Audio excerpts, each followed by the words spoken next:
सीता की अग्नि परीक्षा। एक रात्रि विश्राम करने के पश्चात श्री रामचंद्र जी ने विभीषण को बुलाकर कहा, हे लंकेश, मेरा वनवास का समय पूरा होने को है।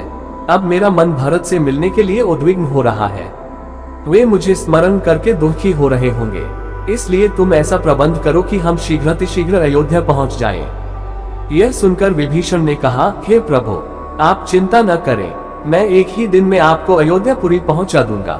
वैसे मेरी इच्छा यह थी कि आप कुछ दिन यहाँ रुककर मेरा आतिथ्य स्वीकार करते।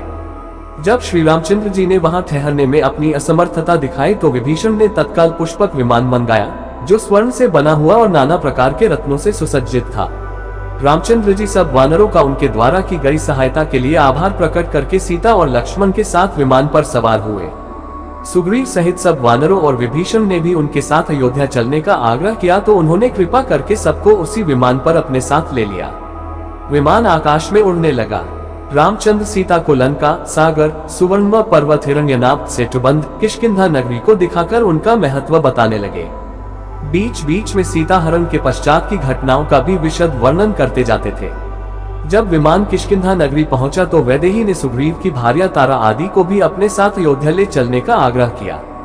रघुनाथ जी ने विमान को वहां रुकवाकर सुग्रीव तथा अन्य युगपतियों से कहा कि वे शीघ्र अपने अपने परिजनों को, जो अयोध्या चलने के लिए उत्सुक हो, जाकर ले आए। श्री राम की आज्ञा पाते ही वे सब अपने परिजनों को बुला लाए। फिर विमान अपने गंतव्य की ओर चल पड़ा। विमान चलते ही रामचंद्र ने सीता को ऋषिमुख पर्वत दिखाया, जहाँ उन्होंने सुग्रीव से भेंट की थी। फिर उन्होंने शबरी की कथा सुनाते हुए पंपा दिखाया।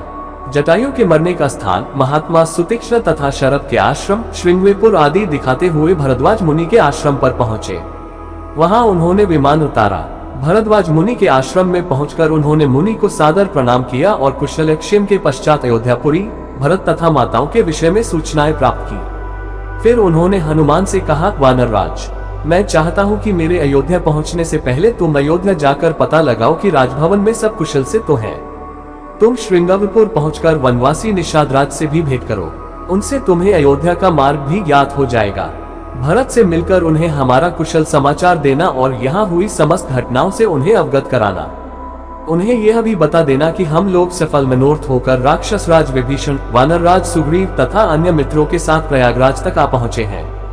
साथ ही भरत की मुखमुद्रा का भी सूक्ष्म अध्ययन करना। यदि उन्हें हमारा आगमन अरुचिकर प्रतीत हो तो मुझे सूचित करना।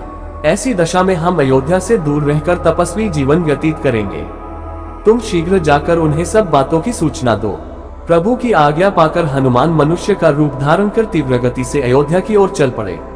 पहले वे गंगा और यमुना के संगम को परकर श्रृंगवेपुर पहुंचे और वहीं निषादराज गुह से मिले। उन्हें श्री राम का कुशल समाचार देकर वे परशुराम तीर्थ, वालुकिनी नदी, वावथी, गोमती आदि नदियों को पार करते हुए नंदीग्राम जा पहुंचे।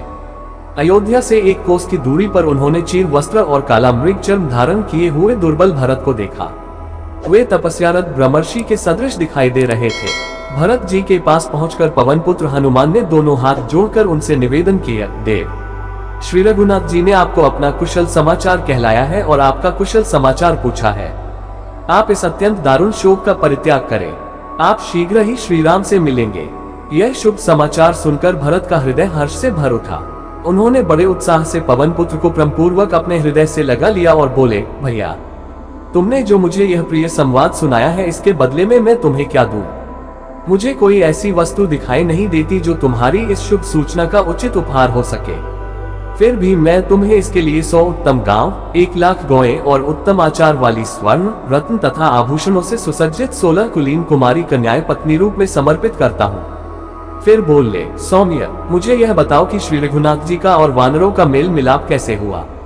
भरत के इस प्रश्न के उत्तर में हनुमान ने श्री राम के वनवास से लेकर दंडकारण्य में प्रवेश करके विराट को मारने, शरभंग मुनि के स्वर्ग सिधारने, खरदूषण तथा त्रिशरा को मारने, सीताहरण, गिद्धराज जटायु की मृत्यु, सीता की खोज करते हुए सुग्रीव से भेंट होने का विवरण सुनाकर उन्होंने सीता की खोज करने, सागर पर पुल बांधने तथा सपरिवार रावण को मारकर वैदेही को मुक्त कराने तक का वृतांत सुना डाला। यह भी बता दिया कि अब रामचंद्र जी पुष्पक विमान से अयोध्या आ रहे हैं।